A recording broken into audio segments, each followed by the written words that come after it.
बिस्मिल्लाहिर्रहमानिर्रहीम। अस्सलाम वालेकुम नाज़रीन, आप यूट्यूब चैनल देख रहे हैं। मैं इमरान खान हूं। जिसको घुमसान की लड़ाई कहते हैं वो अब शुरू हो गई है।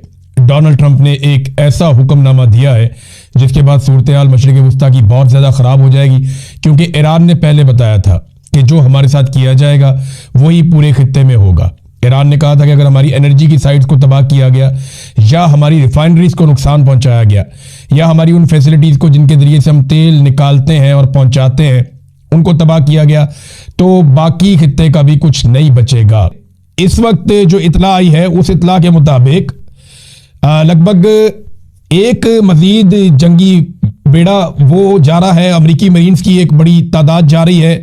को 5000 अमरीकी फौजी जो है वो इस खित्ते में मजीद पहुंचाए जाएंगे, और इसके अलावा एयरफोर्स और बहरी जहाज, ये सारी चीज़ें वहाँ पे वो करीब लेकर जा रहे हैं। और उनका ये कहना है कि वो ईरान के ऊपर मजीद हमले करना चाहते हैं।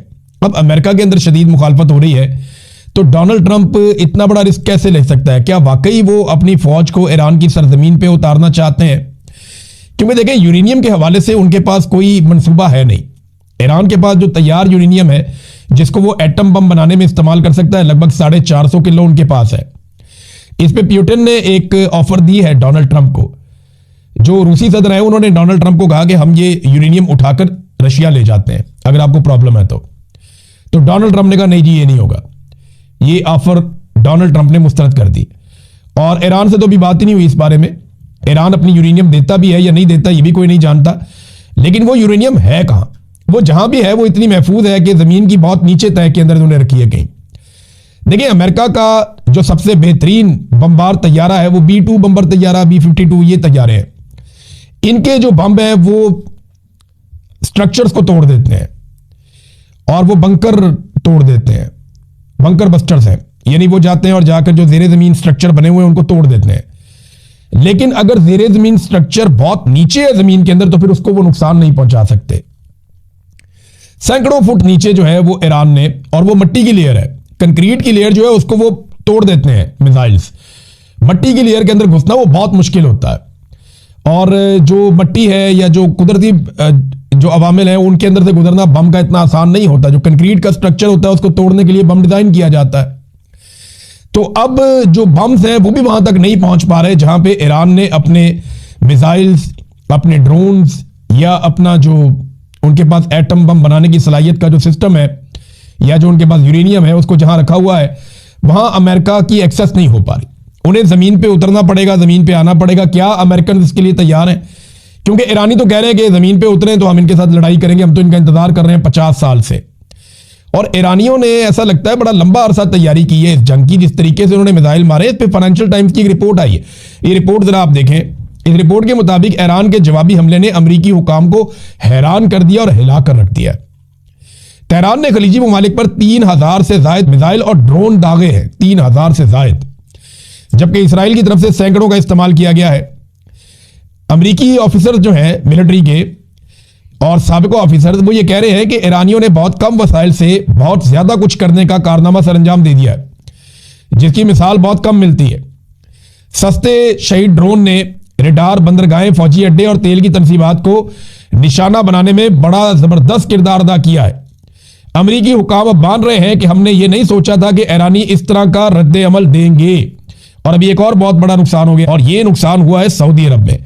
सऊदी अरब के प्रिंस सुल्तान एयरबेस पर अमेरिका के जहाज खड़े हुए थे, और ये वही जहाज हैं जो रीफ्यूलिंग करते हैं जहाजों में। बड़े कीमती जहाज हैं ये। इससे पहले आपको याद है ना कि एक दिन पहले इराक के अंदर इन्होंने कहा एक हादसा हो गया और 2 जहाज आपस में टकरा गए। एक को लैंड कर लिया गया, वो उसको ज्यादा नुकसान नहीं हुआ, दूसरा तबाह हो गया। उसके अंदर 6 अमरीकी सवार थे, वो 6 के 6 मारे गए। अब ये तो अमेरिका मान रहा है कि उनका ये नुकसान हुआ, लेकिन इसी तरह के 5 जहाज जो हैं वो तबाह हो गए हैं, कुछ मुकम्मल और कुछ जुज़वी तौर पे। और ये रीफ्यूलिंग करने वाले तैयारे थे। और इसके ऊपर जो रिपोर्ट दी है वो रिपोर्ट दी है वॉल स्ट्रीट जर्नल ने। वो ये बता रहे हैं जनाब कि एयरफोर्स के तैयारों को नुकसान पहुंचा है, और ये वो तैयारे हैं जो रीफ्यूलिंग का काम करते हैं बाकी तैयारों के लिए। अब नाज़रीन, डोनाल्ड ट्रंप की परेशानियां ना एकदम लगातार बढ़ती चली जा रही हैं। उसकी वजूहात मैं आपके सामने रख देता हूं। सबसे पहले तो यह है कि एक वाकया ऐसा हुआ कि डोनाल्ड ट्रंप का जो वजीर खजाना है अमेरिका का, सेक्रेटरी खजाना आप इसे कहते हैं, स्कॉट बेसेंट, ये एक इंटरव्यू दे रहा था। लाइव इंटरव्यू में अचानक से इसे आवाज आती है कि डोनाल्ड ट्रंप आपसे बात करना चाहते हैं, और डोनाल्ड ट्रंप ने, सदर ने आपको बुलवाया है। तो ये जब सदर को मिलकर आया और वापसी पर आकर बैठा, तो पहला क्वेश्चन सदर से मुलाकात के हवाले से किया गया कि क्या वो ठीक है। तो इसमें ये जो सेक्रेटरी खजाना है ये बहुत ज्यादा घबराया हुआ था और इसकी आवाज में काफी लर्जिश थी, यानी वो कॉन्फिडेंस ही नहीं था। अगर वो आप सुने इंटरव्यू का हिस्सा निकाल के, तो मैंने सुना वो एक नॉर्मल आदमी लग ही नहीं रहा था, ऐसा लग रहा था कि बहुत शदीद परेशान है। ये चीजें बताती हैं कि सदर के आसपास बड़ा टेंशन का माहौल बना हुआ है और चीजें नॉर्मल नहीं है जिस किस्म के हमले वो कर रहे हैं। फिर नेतन्याहू के हवाले से अफवाहें आ रही हैं कि नेतन्याहू पता नहीं कहां चला गया। अब नेतन्याहू इसराइल में तो मौजूद नहीं है, ये तो बहुत सारे सोर्सेज कह रहे हैं और कोई दावा नहीं करता कि वो इसराइल में है। यह कहा जाता है कि नेतन्याहू या तो हवा में ट्रेवल करता रहा है पिछले दिनों, या अब किसी और जगह पे, महफूज जगह पे चला गया है। और नेतन्याहू की एक जो वीडियो आई है उसके बारे में कहा जा रहा है कि ये नेतन्याहू है ही नहीं, ये आर्टिफिशियल इंटेलिजेंस है। और बाद लोग बड़े वसूख से दावा कर रहे हैं कि इसमें इसकी कभी 6 उंगलियां नजर आती हैं, कभी 5 नजर आती हैं, और दांतों का डिजाइन और बाकी चीजें। तो वो उसको एक आर्टिफिशियल इंटेलिजेंस की कार्रवाई करार दे रहे हैं। तो ये तो बहुत आगे है ना, अमेरिका और इसराइल तो बहुत आगे है इस टेक्नोलॉजी में, हम लोग तो भी बहुत पीछे हैं, बहुत, वो हमसे कई साल आगे हैं, बहुत आगे हैं। तो अब ये दावा किया जा रहा है, लेकिन देखिए अभी तक ये अफवाहें हैं, इनकी कंफर्मेशन नहीं दी जा सकती। फिर डोनाल्ड ट्रंप के लिए एक और जो बहुत बड़ा इशू है, वो इशू है एप्स्टीन फाइल्स का। अब इसमें इल्हान उमर, आप जानते हैं खातून को, और ये बड़ी शानदार पॉलिटिशियन है, अमेरिका से इनका ताल्लुक है। उन्होंने एक स्टेटमेंट दिया है, उन्होंने कहा जी कि एप्स्टीन फाइल्स में डोनाल्ड ट्रंप का नाम 38,000 मरतबा आया है। अंदाजा करें आप, एक आदमी का 38,000 मरतबा नाम आ गया एप्स्टीन फाइल्स में। और आप सब जानते हैं ये फाइल्स क्या हैं। ये मासूम और कम उम्र लड़कियों के साथ जुल्म और ज्यादती की एक पूरी दास्तान है। दुनिया के अमीर तरीन और ताकतवर तरीन लोग अपनी अय्याशी के लिए मुंह काला करते रहे, ये वो दास्तान है। मैं इससे ज्यादा क्या बताऊंगा आपको, लेकिन ये चीज है कि 38,000 मरतबा डोनाल्ड ट्रंप का उसमें नाम आया। और वो कहती है कि आप कह सकते हैं कि ट्रंप पेडोफाइल्स प्रोटेक्शन पार्टी का सरबराह है। ये इल्हान उमर ने, ये कांग्रेस वुमन है, इन्होंने डोनाल्ड ट्रंप के खिलाफ ये बात की। और पूरे अमेरिका के अंदर इस वक्त ये एक तासुर है कि डोनाल्ड ट्रंप ने ये जो जंग शुरू की है, इसकी वजह एप्स्टीन फाइल से तवज्जो हटाना है। फिर जो ईरान में बच्चियों के कत्ल वाले मामले पे डोनाल्ड ट्रंप ने झूठ बोला ना, वो गले पड़ गया। अब हर तरफ से ना सिर्फ मीडिया पे ये सवालात हो रहे हैं, बल्कि सियासतदान भी ये कह रहे हैं कि अमेरिकी सदर कैसे झूठ बोल सकता है। जब अमेरिकी वजीर दिफा से या बाकी लोगों से पूछा जाता है कि कितने अमेरिकी फौजी मारे गए अब तक इस लड़ाई में, या कितने जख्मी हुए, नुकसान बता दो, तो वो उसके बारे में नहीं बता रहे। फिर हालत डोनाल्ड ट्रंप की ये हो गई है कि ईरान की फुटबॉल टीम को धमकी लगा दी, कहते नहीं वेलकम करता हूं ईरानी टीम को, लेकिन मुझे नहीं लगता कि वो अपनी हिफाजत के पेश नजर यहां पे आएंगे। अब अंदाजा करें आप कि अमेरिकी सदर को ये दावा करना चाहिए था कि ईरानी टीम खुलकर आए, हम उसको प्रोटेक्शन देंगे, और यही एक बड़े लीडर की निशानी होती है। लेकिन अमन के नोबेल इनाम के हकदार लीडर ने यह कहा कि फुटबॉल की टीम को भी धमकी लगा दी। यानी खेलों को तो आप दूर रखते हैं जंग से, सियासत से, लेकिन फुटबॉल टीम को भी धमकी लगा दी डोनाल्ड ट्रंप ने। ये हालात है। अब आ जाए नाज़रीन, पाकिस्तान के अंदर एक वाकया हुआ है और इसमें 2 ड्रोन्स रावलपिंडी में मार गिराए गए। पहले इतला आती है कि कुछ खैबर पख्तूनख्वा के ड्रोन्स हैं, उनके ऊपर फायरिंग वायरिंग हो रही थी। खैबर पख्तूनख्वा में लकी मरवत में दहशतगर्दी का बड़ा अफसोसनाक वाकया भी हुआ, 7 अफराद जाँ बहक हुए, और ये रूटीन बनती जा रही है बलूचिस्तान में और खैबर पख्तूनख्वा में दहशतगर्दी बढ़ती जा रही है, क्योंकि दहशतगर्दों को बाई डिजाइन लाकर पाकिस्तान में बसाया गया। और ये काम पाकिस्तान की जर्नैलों ने किया था, जनरल बाजवा ने और जनरल नदीम अंजुम ने ये डिजाइन किया था। जनरल फैज भी एक दौर में इसका हिस्सा था। इमरान खान ने मना किया तो इमरान खान की हुकूमत गिराकर शहबाज शरीफ के जरिए से दहशतगर्दों को पाकिस्तान में ले आए, अब भुगत रही है पूरी कौम। तो मामला यह है कि ये जो 2 ड्रोन रावलपिंडी तक पहुंचे, ये रावलपिंडी तक आए कैसे? इनकी रफ्तार कोई जेट तैयारे जितनी तो नहीं है, ये इतना तेज तो नहीं आता। रास्ते में बहुत सारे एसेट्स हैं, बहुत सारी चीजें हैं। ये एयरपोर्ट पे गिर सकते थे, ये किसी जहाज को निशाना बना सकते थे, ये किसी और तनसीब को निशाना बना सकते थे। ये यहां तक पहुंचे कैसे? पहला सवाल तो ये है। और ये आए कहां से? दूसरा सवाल ये भी है। अभी तक सिक्योरिटी फोर्सेस ने ये नहीं बताया। देखिए, पाकिस्तान का मीडिया तो फितनातुल हिंदुस्तान डायरेक्ट चला देता है ना, वो तो आश्रय ही नहीं करता। उनको तो ऑर्डर दिया हुआ है जनाब, जो भी चीज हो पाकिस्तान में पटाखा चले फौरन आपने खाते में डाल। लेकिन मामला ये है कि कोई कंफर्मेशन तो आए ना, बताया तो जाए इसके पीछे कौन है, तंजीम कौन सी है, दाइश वाले हैं, अलकायदा वाले हैं, तहरीके तालिबान पाकिस्तान है, तहरीके तालिबान अफगानिस्तान है, कौन है इसके पीछे? जो भी है उसका फिर नाम लिया, इसके पीछे इसराइल है, मुसाद है, कौन है? नाम लेना चाहिए ना, रॉ है इसके पीछे। तो ये पाकिस्तान की सिक्योरिटी फोर्सेस की रिस्पॉन्सिबिलिटी है। एक तो ये इंटेलिजेंस का फेलियर होता है बार बार, और ये इस तरह ड्रोन रावलपिंडी तक पहुंच जाए तो बड़ा अफसोसनाक है। लेकिन ये ड्रोन इतने वो काबिल ड्रोन नहीं थे, फारक किस्म के ड्रोन थे, तो इनका कोई तया पहुंचा करना मुश्किल नहीं था। तो ये 2 ड्रोन गिरा दिए गए हैं। इनके पीछे कौन है, जिम्मेदारी किसकी है, इसके बारे में अभी तक कोई इतला नहीं आई। अच्छा, ख्वाजा आसिफ ने इमरान खान को ताना दिया है कि इमरान खान ने अमेरिका और इसराइल के खिलाफ अभी तक कोई स्टेटमेंट नहीं दिया। ख्वाजा आसिफ साहब, 20 दिसंबर को इमरान खान साहब की आखिरी मुलाकात हुई थी और उनका ट्वीट आया था। यह जंग शुरू हुई है 28 फरवरी को, यानी इमरान खान साहब की आखिरी मुलाकात होने के भी 2.25 महीने के बाद यह जंग शुरू हुई है। तो इमरान खान इस पर स्टेटमेंट कैसे दे दे? इमरान खान का तो लगभग कोई 2.5 महीने हो गए, 2.25-3 महीने हो गए, कोई एक स्टेटमेंट बाहर नहीं आया। वो इसके ऊपर स्टेटमेंट कैसे दे दे? अखबार उसको नहीं मिलता, टीवी उसको नहीं मिलता, तो वो कैसे इसके ऊपर स्टेटमेंट दे दे? माजी में उसने हमेशा स्टेटमेंट दिया, खुलकर स्टेटमेंट दिया। लेकिन सवाल यह पैदा होता है कि आपका लीडर नवाज शरीफ तो बाहर है, अखबार भी पढ़ता है, टीवी भी देखता है और सांस भी लेता है, बेहतरीन है, अपने रिश्तेदारों से, पार्टी वालों से मिलता भी है और शानदार जिंदगी गुजार रहा है।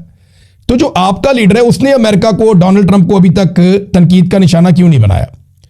आपके लीडर ने अभी तक इसराइल को बराह रास्त तनकीद का निशाना क्यों नहीं बनाया? और शहबाज शरीफ ने अभी तक बोर्ड ऑफ पीस से निकलने का फैसला क्यों नहीं किया? और शहबाज शरीफ ने अभी तक अमेरिका और डोनाल्ड ट्रंप को तनकीद का निशाना क्यों नहीं बनाया? और अमन का नोबेल इनाम वापस लेने का ऐलान क्यों नहीं किया, जब ईरान के अंदर 168 मासूम बच्चियां जिनकी उम्र 7 साल से लेकर 12 साल तक है, उन्हें बेदर्दी के साथ मिसाइल मार के कत्ल कर दिया गया? ये तो बाहर है ना, जरदारी तो बाहर है, नवाज शरीफ तो बाहर है, फजलुर रहमान तो बाहर है, एएनपी बाहर है, एमक्यूएम बाहर है, शहबाज शरीफ बाहर है, बिलावल बाहर है, मरियम, कोई तो बोलो, कोई तो बोलो। लेकिन नहीं बोलेंगे। इमरान खान से तवक्को करेंगे, वो जेल के अंदर बैठा हुआ है, उसकी मुलाकातें बंद की हुई, छोड़ के देखो, बाहर निकालो और 2 घंटे के अंदर ले लो जो स्टेटमेंट लेना है। जो सवाल पूछोगे डट के उसी वक्त जवाब देगा। आप भी जानते हैं इमरान खान को, हम भी जानते हैं और पूरा पाकिस्तान उसको जानता है। पाकिस्तान का पूरा सिस्टम एक तरह से यरगमाल है और पूरे सिस्टम को जो है वो कंट्रोल किया जाता है चंद लोगों के जरिए से, और वो चंद लोग जो हैं वो अपने मफाद से बाहर निकल ही नहीं पा रहे। ना वो पाकिस्तान का फायदा सोच रहे हैं, ना पाकिस्तान की आवाम का फायदा सोच रहे हैं। उनके दिमाग में एक ही बात चल रही है कि इमरान खान आ गया तो हमारी दिहाड़ियां बंद हो जाएंगी, इमरान खान आ गया तो हमारे पास जो ताकत है वो हमसे छिन जाएगी, इमरान खान आ गया तो हमें बदतरीन शिकस्त हो जाएगी और हमारा इस मुल्क के अंदर जो सिक्का बैठा हुआ है वो ताकत हमसे चली जाएगी। भारत इस पर जावेद हाशमी साहब ने भी एक स्टेटमेंट दिया इसी हवाले से, इमरान खान साहब की बहनों के हवाले से। उन्होंने कहा एस्टेब्लिशमेंट इस वक्त राह फरार ढूंढ रही है, वो अब एक्सपोज हो चुके हैं। अलीमा खान हिकमत अमली से चल रही हैं। खान की रिहाई अब इमरान खान की बहनों के हाथ में है, यानी उन्हें लगता है कि इमरान खान साहब की बहनें अब इन मामलात को आगे चलाएंगी और उनकी बहनों के जरिए से इमरान खान साहब की रिहाई होगी। सबसे पहले डोनाल्ड ट्रंप का एक स्टेटमेंट, और ये स्टेटमेंट ईरान के हवाले से है। अब जरा डोनाल्ड ट्रंप का ट्वीट आप देखें। If Iran shots and violently kills peaceful protesters which is their custom, the United States of America will come to their rescue. We are locked and loaded and ready to go. Thank you for your attention to this matter, President Donald J Trump. Trump ये कह रहा है कि अगर Iran ने कत्ल किया पुरअमन मुजाहिरीन को या उन पर गोली चलाई, जो कि उनकी एक रवायत है, तो अमेरिका जो है वो उनकी मदद के लिए आएगा। जिस वक्त आप ये पुरअमन मुजाहिरीन को मारेंगे, हम उनकी मदद के लिए पहुंचेंगे। और आपकी तवज्जो का बहुत शुक्रिया डोनाल्ड ट्रंप। लेकिन पाकिस्तान के अंदर पूरा का पूरा इलेक्शन चोरी हो गया। पाकिस्तान के सबसे मकबूल रहनुमा को जेल में डाला हुआ है और इमरान खान साहब की पार्टी निकलती है एहतजाज करने के लिए, और इससे पहले 9 मई को कत्लेआम होता है, तब भी अमेरिका किसी किस्म का रिस्पॉन्ड नहीं करता। 26 नवंबर को लगभग 15-14 लोग कत्ल कर दिए जाते हैं सरेआम, सैकड़ों लोगों को गोलियां मार दी जाती है, लेकिन डोनाल्ड ट्रंप का ऐसा कोई ट्वीट नहीं आता। मुरीदके में एक बहुत बड़ा कत्लेआम हो जाता है, बहुत सारे लोग गायब हो जाते हैं, अभी तक कोई ट्वीट नहीं आया। तो अमेरिका की जो पॉलिसी है वो उसके कौमी और मुल्की मफाद के अंदर बनती है, लेकिन जैसे ही ईरान के अंदर होती है तो फौरी तौर पे स्टेटमेंट आ जाता है। पाकिस्तान के अंदर कत्लेआम होगा तो वो कहेंगे इंटरनल मामला है पाकिस्तान का, पाकिस्तान जाने, पाकिस्तान का काम जाने, वहां पे अदालतें हैं, वो अपने सिस्टम में खुद कर लेंगे। लेकिन ईरान के अंदर होता है तो वो कहते हैं इंटरनल मामला नहीं, हम आ रहे हैं मदद करने के लिए। तो ये इंसानी हकूक का जो चूरन है ये वहां बेचा जाता है जहां पे किसी बड़े मुल्क का जाती मफाद होता है। तो सिंपल ये है, इसके अंदर और कोई कहानी है नहीं। यानी इससे 4 गुना इज्जत यही काम करके इमरान खान हासिल कर सकता था, लेकिन उसने ये काम नहीं किया। अगर इमरान खान यही काम करता तो यही सारे तजिया निगार और यही सारे दानिश्वर ये बैठ के कह रहे होते कि इमरान खान से बुरा आदमी कोई नहीं है दुनिया का। लेकिन आसिम मुनीर गैर आईनी तौर पे ये काम कर रहा है, यानी आसिम मुनीर का आईन में तो गुंजाइश नहीं है ना। आर्मी चीफ की क्या औकात है कि वो जाए और जाके फॉरेन पॉलिसी के मामलात को देखे? एक सरकारी मुलाजिम है, सिक्योरिटी की ड्यूटी है, वो कैसे कर सकता है? ना वो इसके लिए रिस्पॉन्सिबल है, ना ये उसकी ड्यूटी है, ना उसको ये करना चाहिए। इसके ऊपर कोई बात नहीं कर रहा कि आर्मी चीफ अपनी डोमेन से बाहर जाके ये काम क्यों कर रहा है, बल्कि वो तारीफ कर रहे हैं कि आर्मी चीफ ने कमाल काम कर दिया जनाब, पूरी दुनिया के अंदर ताल्लुकात पाकिस्तान के ये कर दिए वो कर दिए, ये खबरें चला रहे हैं और उसके ऊपर बकायदा कॉलम लिखे जा रहे हैं। आज मैं सुहेल वड़ाई साहब का कॉलम पढ़ रहा था। मैं सिर्फ एक चीज अर्ज करता हूं कि ये आलमी सतह पर जो ताल्लुकात बेहतर करने के दावे हैं ये हुए कैसे, और हमने इसके बदले में क्या कुछ कुर्बान किया है। आज आप पाकिस्तान में फलस्तीन के हक में आवाज नहीं उठा सकते, ये हमने कुर्बानी दी है इसके लिए। अगर यही काम इमरान खान करता कि फलस्तीन के लिए हम किसी को नहीं निकलने देंगे तो इमरान खान को शायद इससे ज्यादा पजीराई मिल जाती आलमी सतह पे। आपने पूरी दुनिया को एब्सोल्युटली यस कह दिया कि आओ जनाब आपकी लड़ाई हम लड़ेंगे। अफगानिस्तान पे आपने अपनी पूरी पॉलिसी पे यू टर्न ले लिया, जो इमरान खान नहीं ले रहा था उसकी हम कीमत चुका रहे हैं। लगातार पाकिस्तान के अंदर दहशतगर्दी के वाकयात बढ़ रहे हैं। 2025 दहशतगर्दी के एतबार से पाकिस्तान का 32 साल था पिछली एक दहाई में, और ये कीमत पाकिस्तानी चुका रहे हैं, लेकिन मुकाम बन रहा है जनाब। देखिए हम कुर्बान क्या कर रहे हैं। फलस्तीन के लिए आप आवाज नहीं उठा सकते, इसराइल के ऊपर आपकी पूरी की पूरी पॉलिसी बदल गई है। ट्रंप के दिए हुए मंसूबे के ऊपर आपको वोट करना पड़ता है सलामती काउंसिल में अपने नजरिए के खिलाफ जाकर, कायदे आज़म मोहम्मद अली जिन्ना के नजरिए के खिलाफ जाकर। इसराइल पे आपकी पॉलिसी बदल गई है। फलस्तीन के हक में आवाज नहीं उठा सकते। मादनियात के बक्से लेकर आप पूरी दुनिया में फिर रहे हैं, और अमेरिकी सदर के आगे मादनियात का बक्सा जाता है और उसके बाद उन्हें ऑफर की जाती है कि हमारी मादनियात आप उठाकर ले जाएं। क्या पाकिस्तान में कोई सरमायाकारी आई? कोई सरमायाकारी नहीं आई पाकिस्तान में। 3 साल पहले आसिम मुनीर साहब ने 1 साल का टाइम दिया था, 3 साल में कोई सरमायाकारी आई नहीं पाकिस्तान में।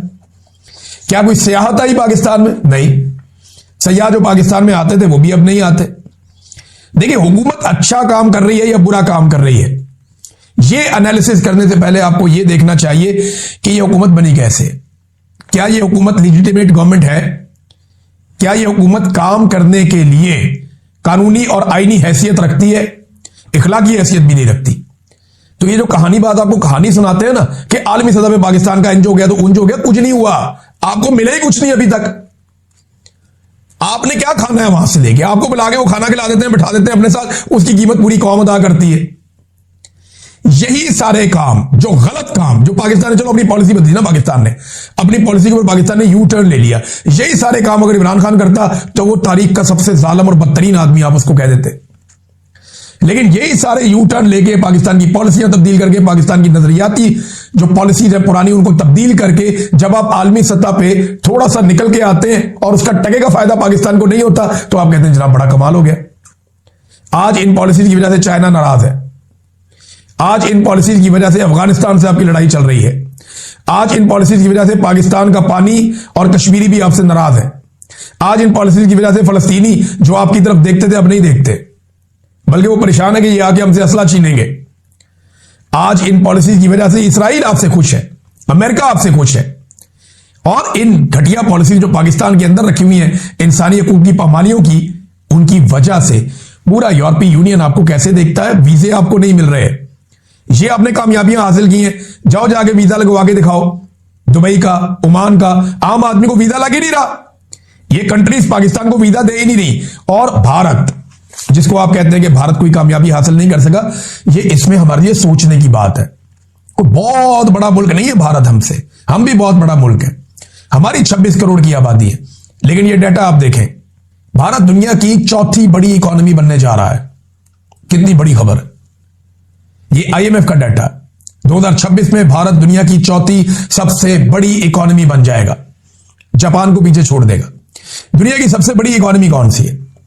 दुनिया की नंबर 1 इकोनॉमी अमेरिका है, 30.62 trillion dollars, 30.62 trillion dollars, 1 trillion 1000। नाजरीन, ताज़ा तरीन इतलात के मुताबिक हालिया हमलों को इसराइल के क़याम सन 1948 के बाद के सबसे तबाहकुन हमलों में शुमार किया जाता है। रिपोर्ट के मुताबिक शहर अर्द में मुतअद्दिद इमारतें मुकम्मल तौर पर तबाह हो चुकी है, जिसके बाद पूरे मुल्क में एमरजेंसी नाफज कर दी गई है।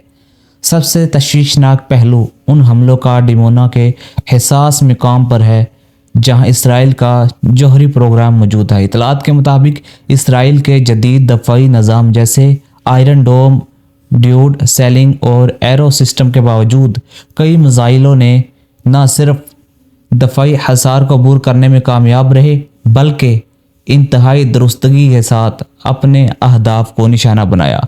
रिपोर्ट के मुताबिक ये भी दावा किया गया है कि ईरान ने तकरीबन 3 हफ्ते तक इसराइली दफ़ाई निज़ाम की निगरानी की ताकि इसकी कमज़ोरियां तलाश की जा सके। माहिरीन के मुताबिक ईरानी मिसाइलों टेक्नोलॉजी में नुमाया बेहतरी आई है, जिसके बाद अब कम मिसाइलों के ज़रिए भी ज़्यादा मौसर दुरुस्त हमले किए जा रहे हैं। दूसरी जानिब इस सूरत हाल के आलमी असरात भी सामने आ रहे हैं। तज्ज़ियाकारों का कहना है कि ये तनाज़ा अब एक माशी जंग की शक्ल इख्तियार कर सकता है, जिसके नतीजे में आलमी सतह पर खुराक की किल्लत और तेल की सप्लाई में शदीद खलल पैदा होने का खदशा है। सफारती महाज पर भी सूरत हाल जमूद का शिकार दिखाई दे रही है। रिपोर्ट के मुताबिक अमरीकी क़यादत बशमोल डोनाल्ड ट्रंप इस जंग के खात्मे के लिए रास्ते तलाश कर रही है। ताहम ईरानी क़यादत और अहम मुज़ाकरातकारों के हलाकत या गैर फ़आलत के बाद मुज़ाकरात के ज़रिए तकरीबन दरवाजे बंद हो चुके हैं। रिपोर्ट के मुताबिक जानी नुकसान में भी मुसलसल इजाफा हो रहा है, जबकि इसराइली हस्पताल शदीद दबाव का शिकार है। हेलीकॉप्टर्स के ज़रिए ज़ख्मों को मुसलसल हॉस्पिटल मुंतकिल किया जा रहा है, जिसमें सूरत हाल की संगीनी का अंदाज़ा लगाया जा सकता है। नाजरीन, अगर आपको हमारी ये वीडियो पसंद आई है तो वीडियो को लाइक करें, चैनल को सब्सक्राइब और बेल आइकन को प्रेस करें ताकि हर आने वाली न्यू अपडेट आप तक बर वक्त पहुँचती रहे। अल्लाह हाफिज़।